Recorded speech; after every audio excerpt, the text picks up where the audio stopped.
नमस्कार दोस्तों।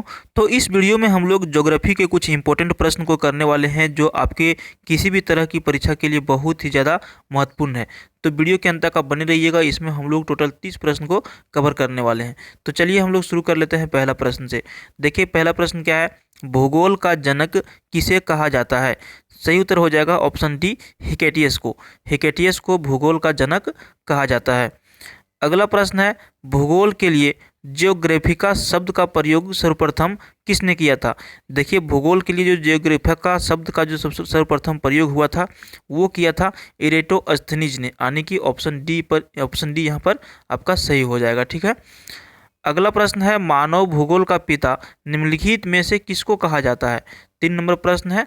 सही उत्तर हो जाएगा ऑप्शन ए, कार्ल रीटर को। ये जो कार्ल रीटर है इसको मानव भूगोल का पिता माना जाता है। अगला प्रश्न है, भूगोल को मानव पारिस्थितिकी के रूप में परिभाषित करने वाला विद्वान कौन है। सही उत्तर हो जाएगा ऑप्शन सी, एच बैरोज। ये जो एच बैरोज है इसको भूगोल को मानव पारिस्थितिकी के रूप में परिभाषित करने के लिए इसको जाना जाता है। ठीक है। अगला प्रश्न है, भू आकृति विज्ञान का जन्मदाता किसे माना जाता है। देखिए बहुत ज़्यादा इंपॉर्टेंट प्रश्न है। भू आकृति विज्ञान यानी कि जो मैप वगैरह बनता है, जैसे इंडिया का मैप हो गया, झारखंड का मैप हो गया, बिहार का मैप हो गया, भू आकृति विज्ञान का जन्मदाता किसे माना जाता है। सही उत्तर हो जाएगा ऑप्शन ए, पेशल को माना जाता है। ठीक है। अगला प्रश्न है, भूगोल पृथ्वी को केंद्र मानकर अध्ययन करने वाला विज्ञान है, ऐसा किसने कहा था। यानी कि पृथ्वी जो है इसको केंद्र मान के इसका अध्ययन करने वाला जो विज्ञान है, ऐसा किसने कहा था। सही उत्तर हो जाएगा ऑप्शन ए, वारेनियस ने। वारेनियस जो है इसी ने कहा था। अगला प्रश्न है, सौरमंडल के बारे में विश्व के समक्ष जानकारी प्रस्तुत करने का श्रेय किस विद्वान को जाता है। तो इसका सही उत्तर हो जाएगा ऑप्शन ए, कोपरनिकस को। ठीक है। ये जो कोपरनिकस है इसको सौरमंडल के बारे में विश्व के समक्ष जानकारी प्रस्तुत करने का श्रेय इसको जाता है। किसको जाता है, तो कोपरनिकस को जाता है। ठीक है। अगला प्रश्न है, सूर्य के चारों ओर घूमने वाले खगोलीय पिंड क्या कहलाते हैं। देखिए जो सूर्य है, ठीक है, ये सूर्य है, इसके चारों ओर जो खगोलीय पिंड जो घूमते हैं उसको क्या कहते हैं। ठीक है। तो इसका राइट आंसर हो जाएगा ऑप्शन ये, ग्रह। ठीक है। ग्रह जो है खगोलीय पिंड के चारों ओर घूमते हैं। अच्छा, ग्रह टोटल कितने हैं, तो टोटल ग्रह जो है 8 प्रकार के हैं। ठीक है, 8 अलग अलग ग्रह हैं।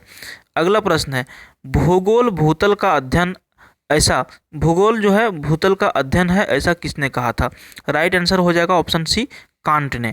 कांट ने कहा था कि भूगोल जो है ये भूतल का अध्ययन है। ठीक है। अगला प्रश्न है, सौरमंडल में कुल कितने ग्रह हैं। तो देखिए सौरमंडल में जो टोटल ग्रहों की जो संख्या है वो 8 ग्रह हैं। ठीक है, अभी हमने आपको बताया था।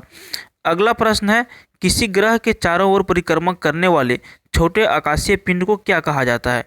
तो इसका जो सही उत्तर हो जाएगा ऑप्शन सी हो जाएगा, उपग्रह।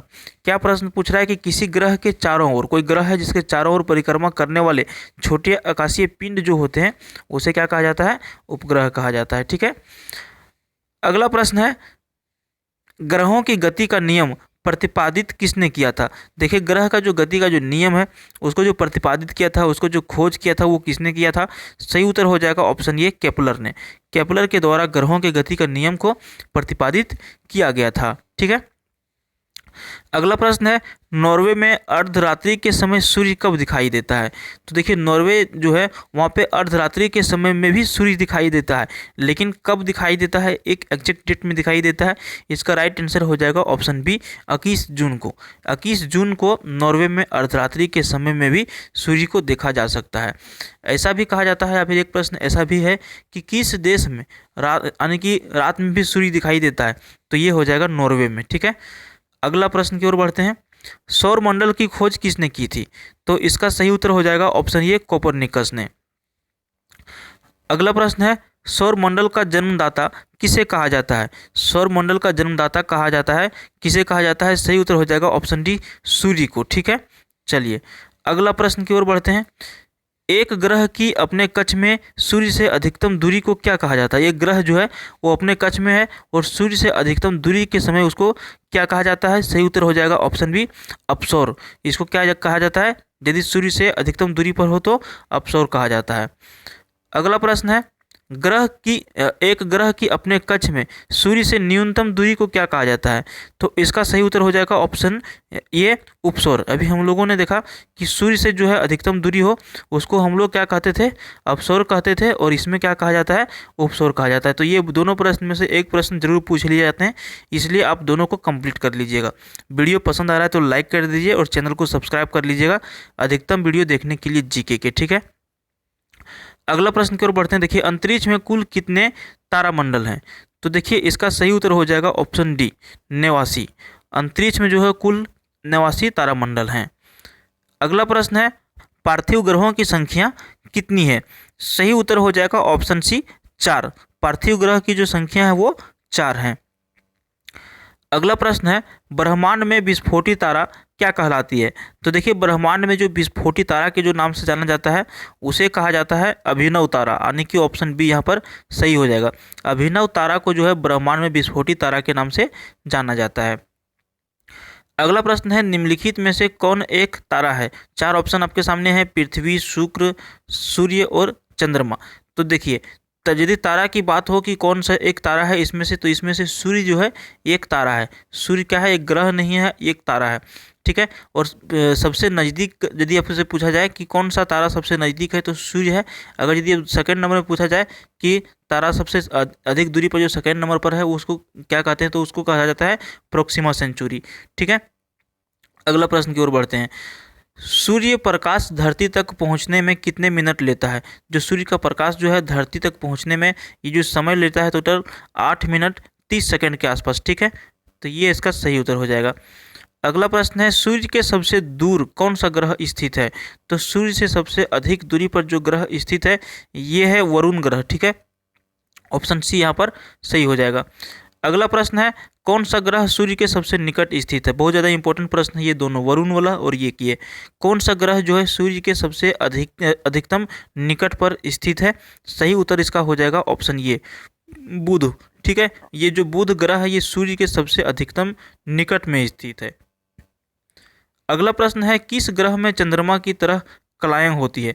तो देखिए, कौन सा ग्रह है जिसमें चंद्रमा की तरह कला यानी कि सेम टू सेम जो कला वगैरह जो भी होता है, चेंजिंग होती है, परिवर्तन जो होता है वो सेम होता है। तो इसका सही उत्तर हो जाएगा ऑप्शन सी बुध में। बुध एक ऐसा ग्रह है जिसमें चंद्रमा की तरह सभी कलाएं होती है, ठीक है। अगला प्रश्न की ओर बढ़ते हैं। देखिए, बुध सूर्य का एक चक्कर लगाने में कितना समय लेता है? तो बुध जो है सूर्य का एक चक्कर लगाने में टोटल 88 दिन का समय लेता है। कितना? 88 दिन का समय लेता है, यानी कि ऑप्शन बी यहाँ पर आपका सही उत्तर हो जाएगा। अगला प्रश्न है, सौरमंडल का अत्यधिक तीव्र ग्रह कौन सा है? सौरमंडल का अधिकतम जो तीव्र ग्रह यानी कि सबसे अधिक जल्दी जो है चक्कर लगा लेता है सूर्य का, वो कौन सा ग्रह है? तो इसका जो सही उत्तर हो जाएगा ऑप्शन डी हो जाएगा बुध। बुध जो है सबसे अधिक तीव्र ग्रह है, सबसे नज़दीक में जो है बुध ग्रह है सूर्य के, इसलिए सबसे अधिकतम जल्दी में ये अपना क्या करता है, अपना राउंड पूरा कर लेता है। अगला प्रश्न है, निम्नलिखित में से किस ग्रह को पृथ्वी की बहन कहा जाता है? तो इसका सही उत्तर हो जाएगा ऑप्शन बी शुक्र को। शुक्र जो है इसको पृथ्वी का बहन के नाम से भी जाना जाता है। अगला प्रश्न है, 2 ग्रह जिनके कोई भी उपग्रह नहीं है। तो आपके सामने ऑप्शन है पृथ्वी और शनि, शुक्र और बुध, बृहस्पति और बुध, मंगल और शनि। तो इसमें से कौन सा 2 ग्रह हैं जिसके कोई भी उपग्रह नहीं है? सही उत्तर हो जाएगा ऑप्शन बी शुक्र और बुध। इसके पास क्या है? कोई भी अपना उपग्रह नहीं है। अगला प्रश्न की ओर हम लोग बढ़ते हैं। किस ग्रह को शाम का तारा कहा जाता है? ठीक है, कौन सा ग्रह इसमें से है जिसको शाम का तारा के नाम से भी जाना जाता है? तो सही उत्तर हो जाएगा ऑप्शन सी शुक्र को। शुक्र को जो है शाम का तारा या फिर सुबह का तारा के नाम से जाना जाता है। तो दोस्तों, इस वीडियो में हम लोगों ने 30 प्रश्न को देखा। अधिकतम वीडियो देखने के लिए चैनल को जो आप सब्सक्राइब कर लीजिए और वीडियो को लाइक कर दीजिए। धन्यवाद।